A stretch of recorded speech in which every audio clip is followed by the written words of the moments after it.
अस्सलाम वालेकुम viewers, welcome back to my YouTube channel daily tips with Asma. सोना नाम का शुमार लड़कियों के नामों में होता है।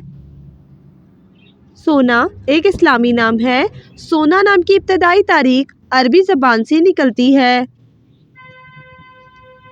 सोना नाम की लड़कियों के लिए खुशकिस्मत नंबर 3 माना जाता है।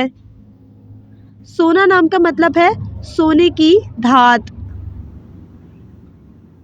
खुशकिस्मत दिनों में इतवार, मंगल का दिन शामिल है।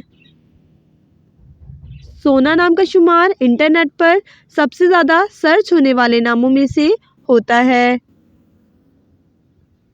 खुशकिस्मत धातों में हिस्सों के हिसाब से चांदी शामिल है। सोना नाम के अफराद के लिए मुवाफिक रंगों में पीला और नीला रंग शामिल है। सोना नाम के अफराद के लिए मुवाफिक पत्थरों में हीरा पत्थर शामिल है।